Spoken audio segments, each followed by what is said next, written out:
Good evening, Graham Rawlins with our Friday edition of News Geelong. Businesses in the Geelong area are being continually encouraged and trained to know more about what health and safety and return to work inspectors look for when visiting businesses in the region. While in the world of country football, it's the interleague weekend across the Victorian Country Footy League as 32 teams competing in 16 games, playing to maintain and or improve their current VCFL rankings. From the world of Geelong sport, the return of the Flying Hawk Nathan Curry for a guest presentation with the latest sports news, while from the weather world we'll bring you the Geelong and Surf Coast area weather forecast expected over the next 6 days. About 1,000 ex-international and club cricketers from around the world will descend on Geelong for the World Vintage Cricket Carnival in January 2014, as Meryl Friend reports. An announcement from the City of Greater Geelong is the World Vintage Cricket Carnival, which will be hosted in Geelong in January in 2014. We were able to speak with former New Zealand cricketer Gavin Larson. You were a New Zealand cricketer and now you're here and we're talking about the World Vintage Cricket Carnival. Why is it vintage? Well, I guess the grey hairs probably give it away. No, look, it's been great. I've been invited to be an ambassador by Vintage Cricket for the tournament and had the first one in Wellington not that long ago. Really enjoyed the experience. Look, they're cricketers that are playing the game for the right reasons, and so we watch a lot of the professional cricket. We know and understand how that operates, but this is real, true cricket, and it's just lovely to be involved. Now, vintage, that's actually only from age of 35. Yeah, that's right. So, I mean, we've got gentlemen that are playing right up into their 70s. You know, the rules are set so that, you know, everyone gets a fair go. I suppose that's the way to describe it. And so you do have some of the younger guys, you know, that like to come in and still hit the ball a country mile. But look, in a general sense, it's just a lot of fun. The camaraderie is something that really, you know, enthuses me as well. And you know, some of those stories standing around the bar at night too, they're fun. That's part of it as well, isn't it? Yeah, no, exactly. All right, so 2014, that's a while away, but it's a great venue in Geelong.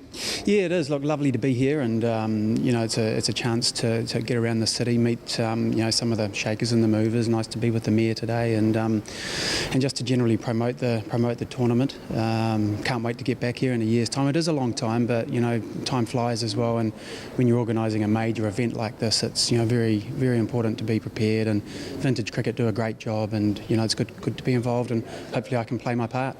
Yeah, look, it'll be a great few days here in Geelong. You know, there's expected to be over 1,200 people here with teams and I suppose their support groups, and you know, it's far-reaching. You know, Wales, England, Canada, US, India, Barbados, a number of countries that will be represented here, plus some local teams, 26 venues throughout the region. And I'm sure if you've come all that way, Meryl, you wouldn't just come for a few days. You would probably stay and look around the area. So yeah, it is a big coup for Geelong to get this. And it's not been in Victoria at all before either. No, it certainly hasn't. So you know, our major events department have worked very, very hard in securing this. From Geelong's waterfront, Meryl Friend, News Geelong. Thank you, Meryl. WorkSafe inspectors have been visiting small businesses in South Geelong and Breakwater, checking on health and safety compliance as part of the ongoing campaign across regional Victoria. Debbie Meaney has more. WorkSafe has launched a great incentive this week to keep tradies safe and get them home without any injuries. I spoke with a few of those involved, telling us how much it costs the industry here within Victoria in the housing industry alone. Having a lot of on staff and tradies to deal with, safety's obviously fairly high in your mind.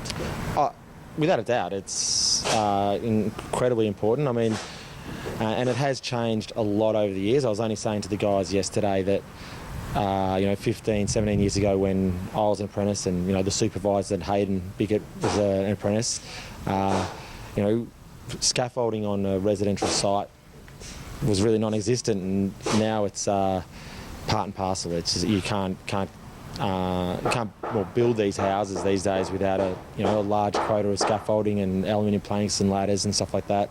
So it's changed incredibly over the years, and but for the better. It's a good thing, and it is really important. You know, my staff, my father continually says to me, I'm no one with who I employ, creates my company, so I've got to look after them. So they're of utmost importance. So it's really high on my priorities. And just talking about that is the first step, I would guess. It's probably the first and the last. It is because as much as I'm conscious of it, it's everyone's role. I can't be everywhere. I've got to give the boys the tools to be able to do things safely, and then I do place a lot of, it's in their interests to then carry out the work safely as possible. There's a new competition going to just get tradies talking about safety. That's right, yeah, it's called the Top Tradie Award. It's been launched Monday just gone, and it'll be run for 6 weeks, and they got weekly prizes for tradies who answer the 10 questions that are up to be answered. With there's a time frame on how they answer them, and the questions relate to safety in the housing construction industry, plus there's some general safety knowledge in there as well. So yeah, it'll run for 6 weeks, and there's a grand prize at the end of it. So. And there's not just a grand prize, which is pretty awesome, but also smaller prizes. Can you tell us about those? Yeah, there's some weekly prizes. They've got tickets to the footy, some adrenaline sports packages, and some other sort of gift vouchers. And at the end of the 6 weeks, I think the grand prize is a night for two over in the Grand Prix or the Phillip Island motorcycle event over that way. Yeah, so there's some really good prizes. So it's a good incentive for the tradies to get on board. Yeah, but the really good thing is obviously keeping the tradies safe and talking about it. Yeah, that's right. Look, the aim of the competition's to promote safety, get tradies on site on housing construction sites talking about safety. It's something that, we feel very important that they do talk about safety. Obviously, you get that conversation started, and hopefully that'll lead to, people raising safety issues on jobs in the construction side of things before they come incidents or they've got issues with intervention from WorkSafe, I guess. Yeah. On a construction site in Ocean Grove, this is Debbie Meaney for News Geelong. Thank you, Debbie. Just over 12 months ago, former Geelong Cat star player, premiership and media personality Bob the Geelong Flyer Davis passed away, aged 82. News Geelong pays tribute at this time to one of the game's best-known characters as we relive a very special chat Bob had with fellow Geelong champion Pt1. Well, we've had a special luncheon today down at the Oval. We've had the members of the 51 and 52 premiership sides and 3 fellas from Essendon who we played in 51. And actually, I've got with me Peter Piano, and Peter, you met the fella that you played on, didn't he, Leslie Gardner? Yes, Les, I used to change in the back line, in the forward line. Yeah.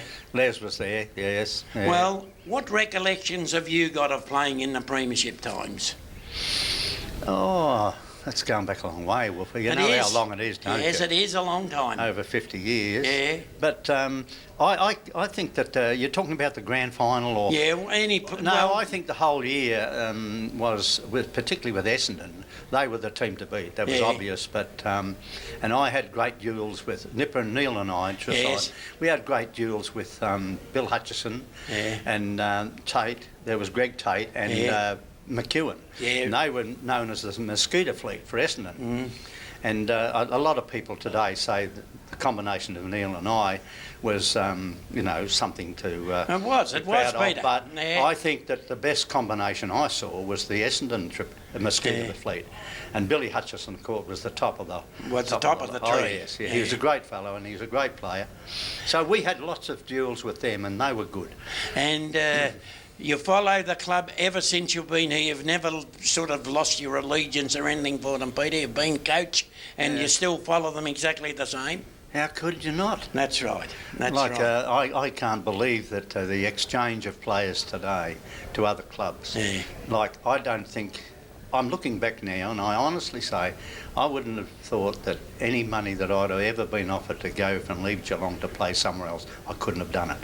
Well, that's because we were lucky, let's put it that way. We played in a very good team. And we were successful for so many years. So, and there's something happens to you during that time that you develop this loyalty. Yeah. And I think personally that's the thing I find hard to cope with today, the lack of loyalty in players to their... Well, of course it all boils down to how much you can get for them. That's right. Well, it's lovely to have you here, Peter. We'll go in and enjoy our luncheon. I'm sure we will.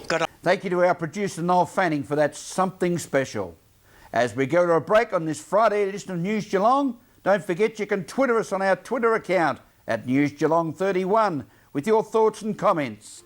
We'll return with more news after this.